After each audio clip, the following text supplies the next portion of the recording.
안녕하세요, 루비다 여러분. 평안하신가요? 오늘은 다산북스 출판의 Follow Your Heart, 마음이 흐르는 대로 진아영 교수님의 책을 공유하고 싶네요. 이분의 삶을 다룬 이 책이 작은 위로부터 큰 울림으로 여러분의 삶을 공명할 것이라고 생각합니다.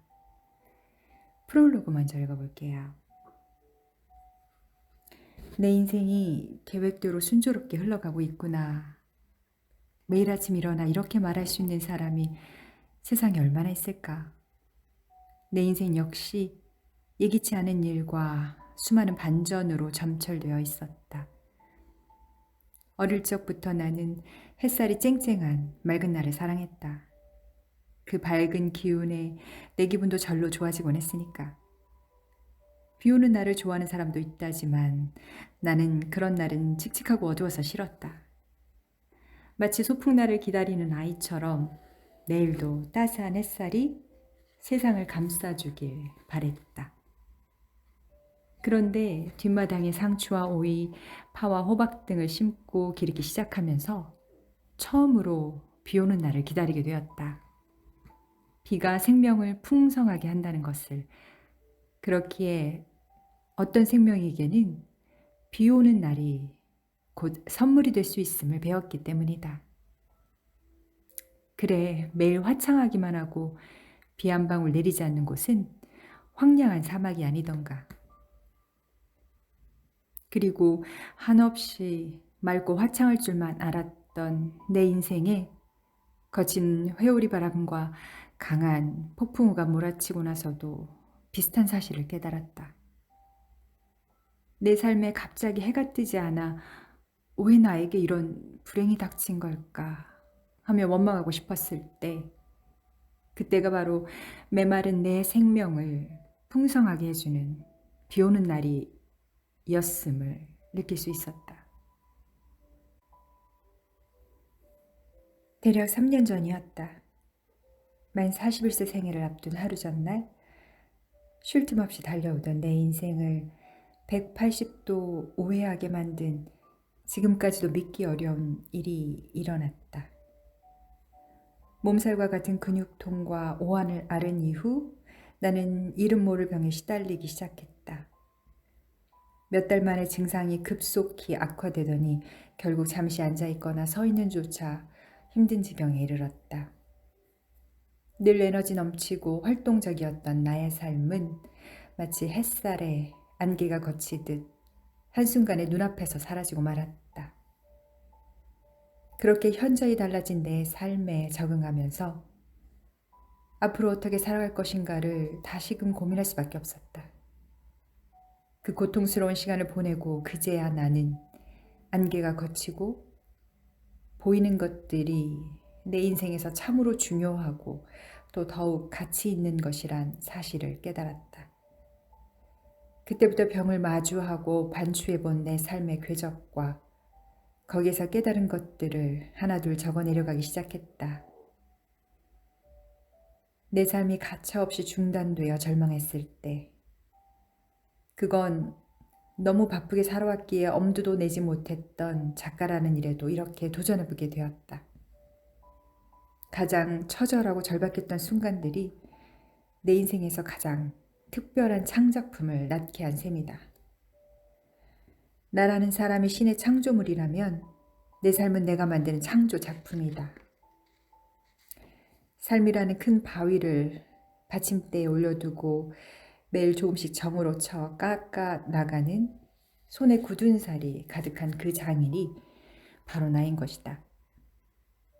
어느 날은 바위를 잘못 쳐서 조각이 원하지 않게 깎이는 바람에 망했다고 생각할 수도 있고, 또 어떤 날은 계속 치는데도 좀처럼 깎이지 않아 포기하고 싶은 날도 있을 것이다.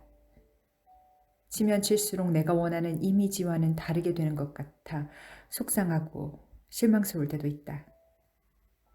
그럴 때일수록 나는 다른 사람이 만드는 조각품들을 신경 쓰거나 사회나 주변 사람들이 원하는 조각품이 무엇인지 염려하기보다는 내가 완성하고픈 이미지에 더욱 집중하려고 했었다. 커다랗고 볼품없는 바위가 얼마나 멋진 작품이 될지는 결국 바위의 주인이자 장인인 나에게 달려있기 때문에, 그리고 남에게 그 바위를 어떻게 만들지 맡겨버리기에는 내 삶이라는 조각품이 너무나 귀하기 때문에. 이제 미국에 산 지도 20년이 다 되어간다. 그리고 나는 이곳에서 각자의 삶이라는 창조 작품이 모두 다르고 내 삶은 내가 주체적으로 조각해야 한다는 사실을 더욱 깊이 깨닫는다. 미국에 온 지 얼마 되지 않았을 때는 이곳 사람들이 개인의 독특한 개성을 당연히 여기고 각자 다른 의견을 마음껏 표현하도록 장려해주는 문화가 무척 낯설게 느껴졌다. 이를테면 식당에서 메뉴를 고를 때조차 그러했다. 한국에서는 여럿이서 식당에 가면 메뉴를 통일하는 것을 일종의 미덕으로 여기곤 한다. 그런데 미국에서는 한 가지 메뉴를 주문하더라도 soup or salad? 라거나 How do you want your steak cooked? 라고 개인의 의사를 묻기 때문에 오롯이 자신의 결정으로 고른 메뉴를 먹게 된다. 이처럼 미국에 살면서 사소한 일에도 내 의견을 구체적으로 물어보는 것에 적응해야 했다. 이렇게 늘 내게 선택권이 주어지고 내가 원하는 것을 표현해야 하는 일에 익숙해지고 나니 통일하지 않았을 때 오는 장점도 많다는 것을 배웠다. 남들과 달라도 괜찮다고, 남들에게 인정받지 못해도 괜찮다고 나에게 너그러워지는 법을 배웠다. 사회나 다른 사람들이 기대하는 것에 나를 맞추기보다는 내 진심을 따라 살 때 숨통이 탁 트인 듯한 자유로움을 만끽해 보았기 때문이다. 돌이켜보면 나는 삶의 여러 갈림길에서 고집스러울 만큼 내가 진정으로 하고 싶은 일들을 찾으며 살아왔다. 의대를 선택한 것도, 미국으로 훌쩍 날아온 것도, 또 이곳에서 미국 의사 면허를 따고 여러 병원과 연구소에서 경력을 쌓은 것도, 정신과를 고수한 것도, 지금까지 볼티모어라는 낯설고 험한 지역에서 의사로 살아온 것도 모두 다른 사람의 기대나 생각이 아닌 오직 내 진심을 따른 결과였다. 덕분에 고생도 많이 하고 실패도 했다. 무엇보다도 심각한 병에 걸려 인생에서 가장 중요한 건강까지 잃어보았다. 그럼에도 나는 내 삶에 후회가 없다. 나 자신이 뿌듯해할 수 있는 삶을 살았기 때문에 위험이나 실패를 피하기보다 당당히 맞서 도전하고 과감히 뛰어들어 보았기 때문에. 지금부터 용기를 내 이야기를 시작해 보려 한다. 찬찬히 내디뎌온 내 발자취와 조금은 보편적이지 않은 내 경험들이 삶의 무게에 지친 이들에게 위로를 전해주고 진실한 자아상을 찾고 진심이 말해주는 삶을 하루하루 조각해 나가길 꿈꾸는 이들에게 조금이라도 도움이 된다면 나는 한없이 기쁠 것이다.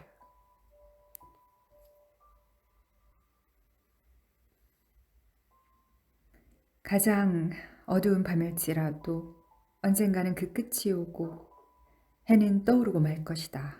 빅토르 위고. 삶의 무게를 덜어내자 비로소 보이는 것들. 2015년 봄 히말라야 에베레스트 베이스 캠프를 동반할 때의 일이었다. 걸음을 재촉하던 내게 같은 팀으로 등반을 하던 스리랑카 출신 영국인 팀원인 샤가 득도한 듯 이런 말을 남겼다. 남들보다 먼저 숙소에 도착하면 뭐해. 일찍 가봤자 난방도 안 되는 헛간에서 할 일도 없이 다른 팀원들이 오기를 기다려야 할 뿐인데. 우리 팀의 등반 코스는 11박 12일이 걸리는 여정으로 매일 5시간에서 8시간씩 고된 산행을 해야 했다. 그의 말처럼 산소가 부족한 고산지에서 빠르게 걸음을 재촉해 하루치 등반을 일찍 마쳐봤자 인터넷이나 전기도 없고 난방도 되지 않은 추운 숙소에서 남은 팀원을 기다려야 할 뿐이었다. 무슨 일이든 의욕적으로 빠르게 해내야 한다고 생각했던 나는 그때의 경험으로 완전히 새로운 교훈을 얻었다. 주변을 둘러보며 여유롭게 가도 괜찮다는 것. 발걸음을 늦추고 천천히 산을 오르니 고산병 증세도 훨씬 덜했고 신비에 가까운 히말라야 경치를 마음껏 만끽할 수 있는 데다가 팀원들과 대화도 하고 웃기도 하며 여유를 즐길 수 있었다. 그때 기나긴 등반에서 목적지 그 자체보다 여정이 더 중요하다는 것을 배웠던 것처럼 나는 이제 삶을 재촉하기보다는 하루하루 순간들을 만끽하고 사랑하는 사람들과 더 의미 있는 시간을 보내고자 한다. 더불어 병으로 인해 내 몸이 무너져가는 걸 경험하면서 내 몸 상태에 귀 기울이는 일이 중요하다는 것도 새삼 깨달았다. 의사로서 좋은 식습관과 충분한 잠과 휴식이 매우 중요하다는 걸 알고 있고 또 환자들에게 가르치기도 했지만 정작 내 몸은 잘 돌보지 않고 있었다. 이제는 내 몸이 보내는 신호를 무시하지 않고 세심히 귀 기울여 몸이 필요로 하는 것을 우선순위에 두고 채워주려고 노력한다. 다른 것들은 조금 미뤄두어도 된다. 미국에서 병실 유튜버로 유명한 클레어 와인랜드는 선천적으로 낭포성 섬유증이라는 치명적인 병을 안고 태어났다.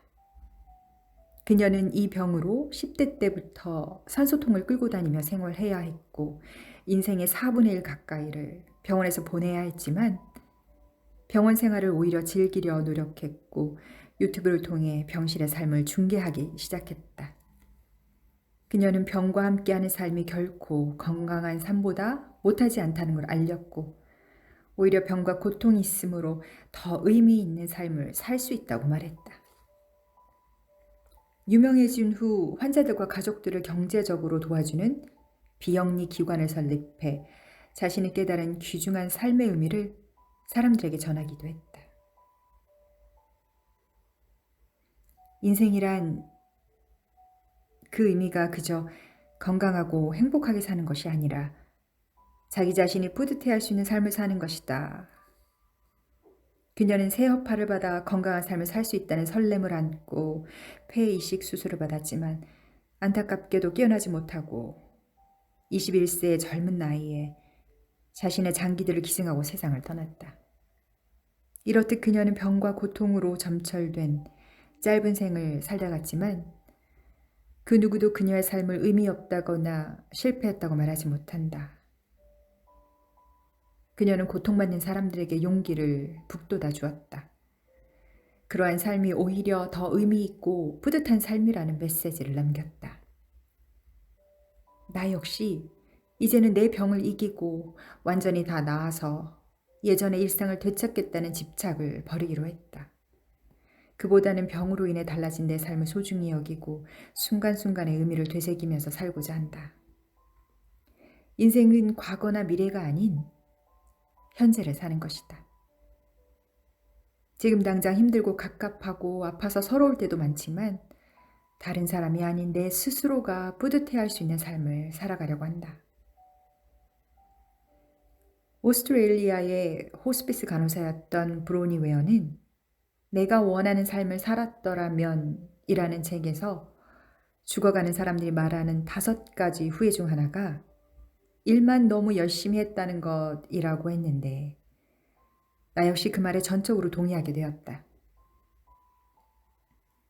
죽음을 앞두고 그 누구도 조금 더 열심히 일할 걸 이라고 후회하지 않는다. 그보다는 일 때문에 사랑하는 가족, 친구들과 의미 있는 시간을 더 많이 보내지 못한 것을 후회한다. 나는 병을 앓기 전에 늘 쫓기듯 바쁘게 살면서 오늘 할 수 있는 일을 내일로 미루는 사람은 게으른 사람이라고 치부하곤 했다. 하지만 이제는 절대 그렇게 생각하지 않는다. 하루 종일 일을 하며 보내기보다는 몸과 마음에 충분한 휴식 시간을 주며 소중한 사람들과 최대한 함께 보내는 것이 더 의미 있고 현명한 삶이라는 걸 병을 통해 배웠다. 한 미국 친구가 늘 에너지 넘치고 적극적이던 내가 환자가 되어 고생하고 있는 모습을 보고는 안타까워하며 말했다. 늘 열심히 살고 다른 사람 챙기기 앞장섰던 네가 이런 병에 걸린 게 너무 불공평해. 고마워. 근데 너무 걱정하지 마. 난 이 레몬들로 레모네이드를 만들 테니까. 미국에서는 레몬처럼 시큼 씁쓸하고 맛이 좋지 않은 상황에 놓였을 때 희망과 긍정적인 마음을 잃지 않고 그 상황을 기회로 만들어 결국 달콤하고 맛있는 레모네이드처럼 좋은 결과를 만들어낸다는 표현이 있다. 아직 내게는 레몬 같은 날들이 더 많지만 언젠가는 분명 레모네이드를 맛볼 날이 올 거라 믿는다. 어떤 레모네이드일지는 모르겠다. 의사라는 직업에서의 성취일지 건강의 회복일지 또 다른 무형의 깨달음일지 아직은 잘 짐작이 가지 않는다. 그러나 레몬만 계속 던져주는 것 같은 씁쓸한 내 삶에도 레모네이드를 만들 수 있다는 희망과 의지가 있다면 얼마든지 견뎌낼 수 있고 끝내는 상상하지 못했던 달콤함을 맛볼 수 있을 것이라고 믿는다.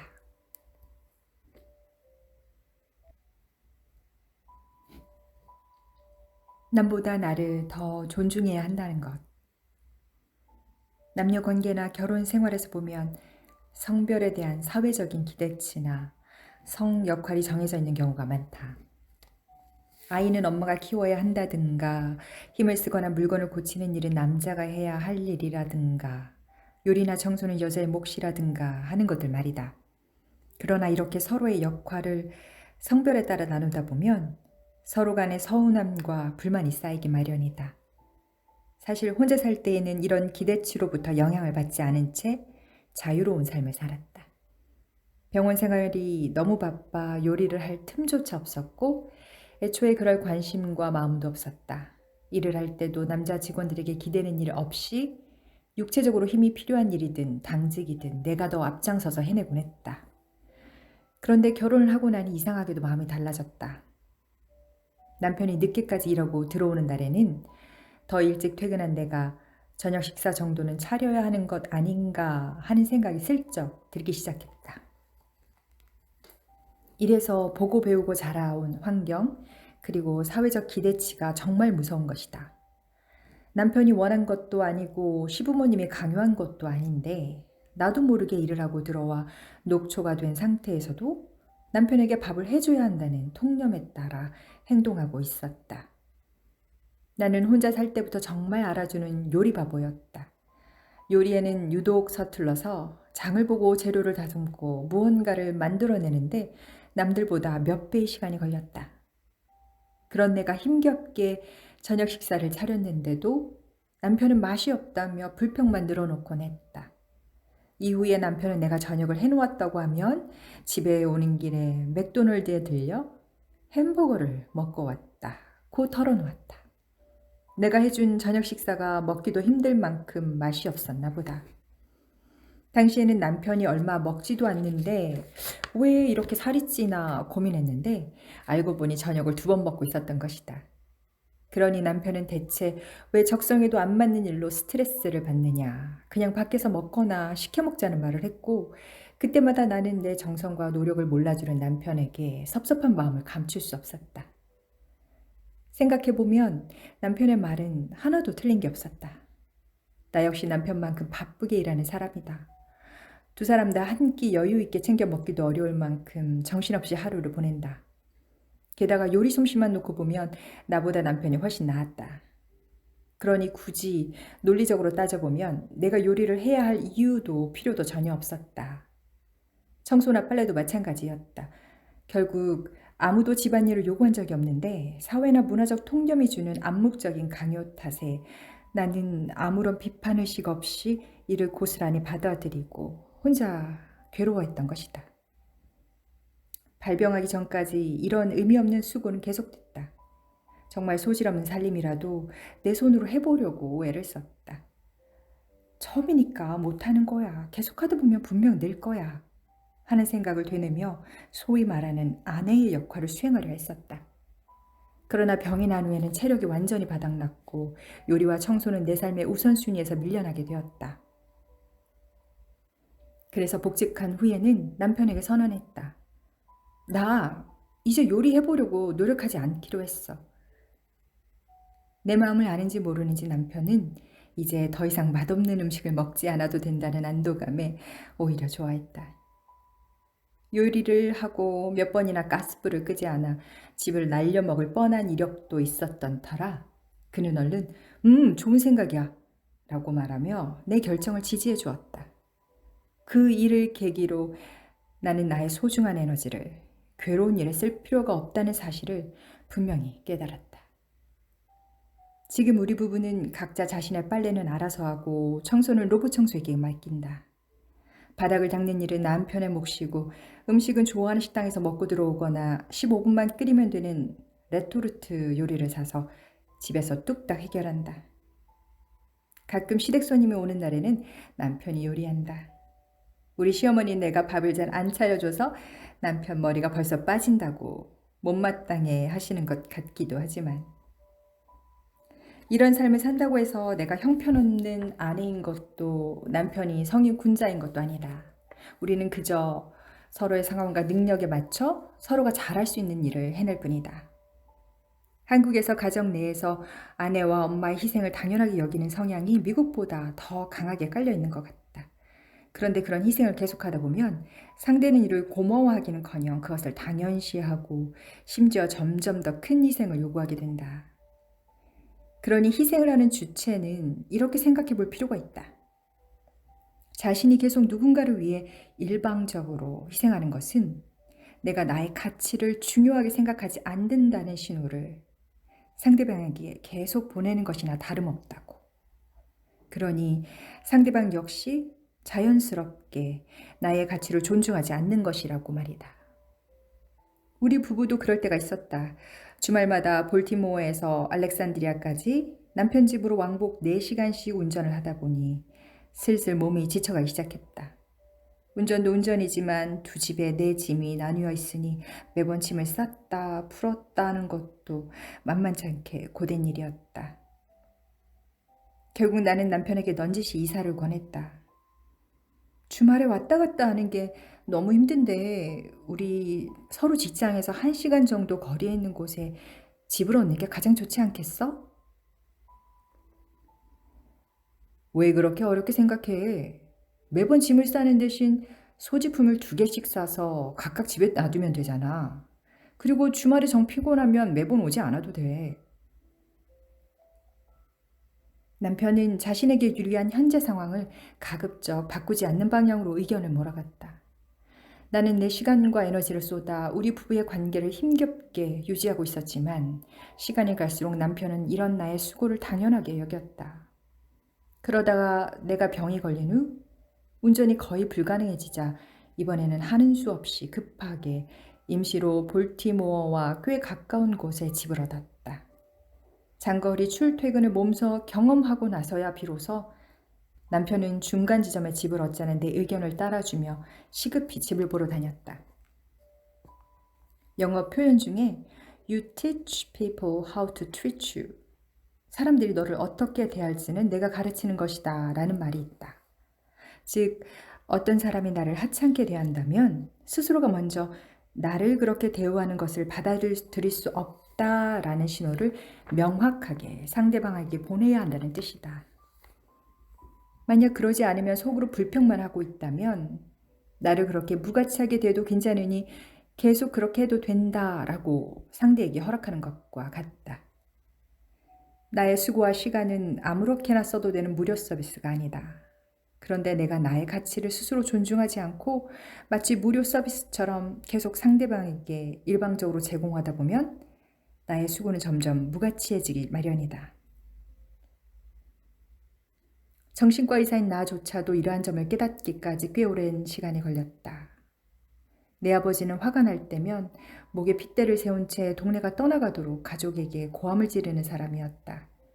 어머니와 언니도 그리고 나도 신발도 제대로 신지 못한 채 헐레벌떡 아버지를 피해 집을 뛰쳐나간 적도 있다. 우리는 밖에서 울다가 눈물을 머금고 집으로 돌아와 아버지의 화가 누그러졌는지 눈치를 살폈다.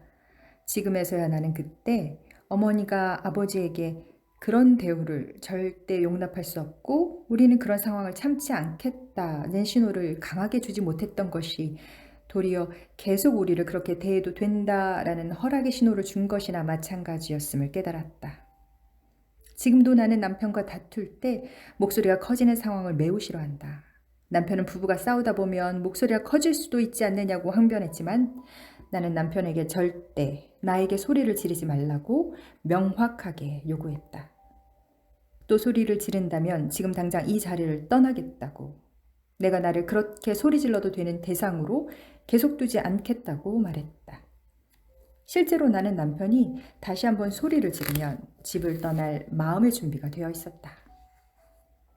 다행히 그 뒤로 남편은 다툼의 과정에서 아무리 감정이 격해지더라도 소리를 지르지 않는다. 이처럼 가족일수록 사랑하는 사람일수록 그 사람이 나를 어떻게 대해야 하는지 내가 직접 가르쳐 주어야 한다. 도를 넘는 행동은 절대 용납할 수 없다는 신호를 그 즉시 강력히 보내야 한다. 가장 강력한 메시지는 나를 그 자리에 다시 두지 않는 것이다. 특히 가학적인 성향이 있는 상대라면 그 사람이 가족이라 할지라도 내가 먼저 떠나야 한다. 그것이 가장 강력한 신호이므로 만약 그럼에도 그가 행동을 바꾸지 못한다면 그것은 그가 해결해야 할 문제이지 내가 희생해야 할 문제는 아니다. 내가 스스로에게 너는 할 만큼 했어. 이제 떠나도 돼. 라고 허락해 주어야 한다는 것을 나 역시 늦게야 배웠다.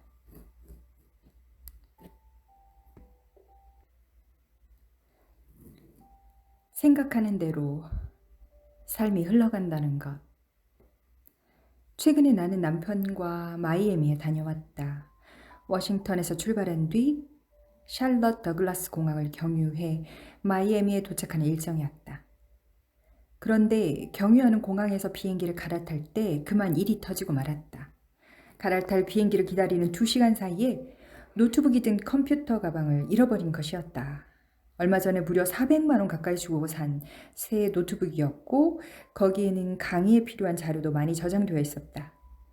급히 내가 지나온 자리들을 샅샅이 뒤지고 여기저기 물어도 보았지만 결국 찾을 수 없었고 남편과 나는 비행기 시간 임박해 공항을 떠날 수밖에 없었다.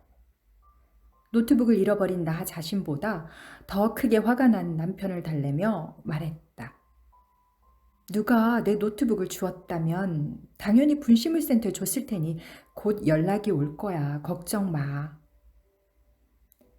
아니, 그런 최신 노트북은 누구라도 좋아하면서 주워서 자기가 쓰든 아니면 고가에 팔아넘기지.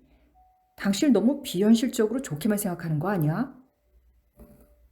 공항을 떠나며 나는 분실물센터에 전화번호를 남겼다.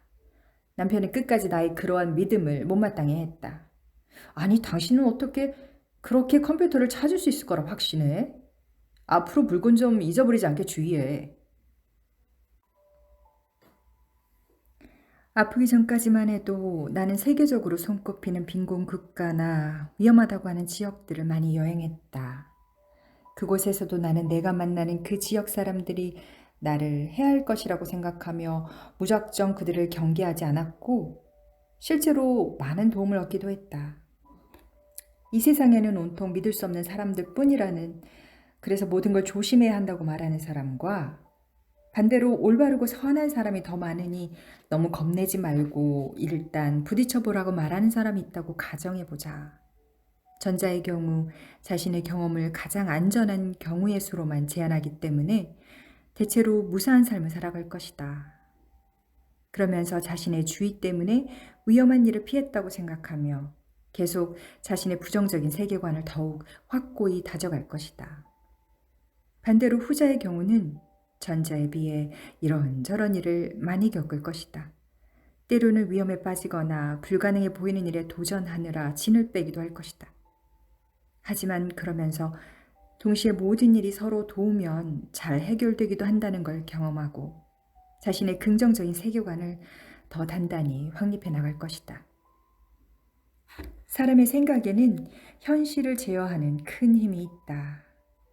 식이장애가 있는 환자들은 자신의 마른 몸을 거울로 보면서도 뚱뚱하다고 인식한다. 단지 그렇다고 생각만 하는 게 아니라 실제 자신의 눈으로 마른 몸을 봐도 그렇게 보이는 것이다. 그런데 그들에게 자신의 몸 실루엣을 보여주고 다른 사람의 몸이라고 하면 그때는 일시적으로 그 몸이 뚱뚱하지 않다는 것을 객관적으로 인식한다. 이렇듯 자신의 몸이 뚱뚱하다는 그 생각이 때로는 현실의 거울에 그대로 비쳐 보이기도 한다. 과거에 했던 경험과 평소 갖고 있던 믿음들은 우리의 뇌가 감각을 통해 외부 상황을 접하고 인식하고 해석하는 과정에서 무의식적으로 큰 영향을 미친다. 그렇기에 두 사람이 똑같은 상황에서 똑같은 일을 겪어도 전혀 다른 해석을 내놓는 것이다. 우리는 바로 이 점을 긍정적으로 이용해야 한다. 모든 사람이 경험하고 느끼는 현실이 다 다르다면 결국 내가 보는 현실을 나의 생각에 따라 만들어갈 수 있지 않을까. 남편의 확신과 달리 그 이후 나는 분실물 보관소에서 내 노트북을 보관하고 있다는 연락을 받았고 돌아오는 길에 소중한 노트북을 다시 만날 수 있었다. 우리는 이 세상의 상당 부분을 내가 생각하는 대로 인식한다. 넬슨 만델라가 영국의 시인 윌리엄 어니스트 헨리의 I am the master of my fate. I am the captain of my soul. 내가 내 운명의 주인이고 내 영혼의 대장이다 라는 구절을 인용해 말한 것처럼 그 무엇도 아닌 바로 내가 내 세상의 중심인 것이다. 이는 내가 세상에서 제일 중요한 사람이라서 다른 사람이 모두 내 생각에 따라야 한다는 편협함과 오만함이 아니며 이기적이거나 남을 해치는 사고방식과도 거리가 멀다. 그보다는 내가 원하는 대로 삶을 살아도 되고 내 삶의 중심은 바로 나이므로 내가 지각한 세상의 역사는 내가 쓴다는 의미다. 자신의 삶을 다른 사람이 써주는 대로 살고 싶은 사람은 아무도 없다. 그러니 자신의 삶에서 처한 모든 상황을 가능한 긍정적으로 보려고 노력하고 내 역사는 오직 나만이 써나갈 수 있다고 믿다 보면 실제 우리의 삶은 생각하는 대로 흘러가는 경우가 더 많다. 미국 인디언 문화에서 전해지는 이야기 중에 두 마리 늑대 이야기가 있다. 할아버지가 손자에게 이렇게 말했다. 모든 사람 안에는 두 마리 늑대가 싸우고 있단다. 한 마리의 늑대는 화와 원망, 걱정과 두려움으로 가득 찬 늑대고 다른 한 마리는 희망과 사랑, 평화와 기쁨, 감사로 가득 찬 늑대지. 그러자 손자는 그럼 두 마리 늑대가 싸우면 어느 늑대가 이기나요? 라고 물었다. 그러자 할아버지는 이렇게 대답했다. 내가 먹이를 주는 늑대가 이기지. 이처럼 우리의 삶은 내가 말하고 생각하는 방향대로 흘러간다. 이를 자기성취 예언이라고 한다.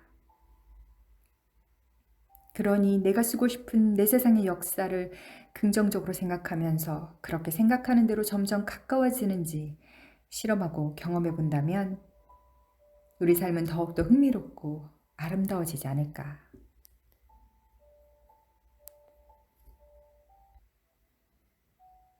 나의 길을 넘어 초월의 길로.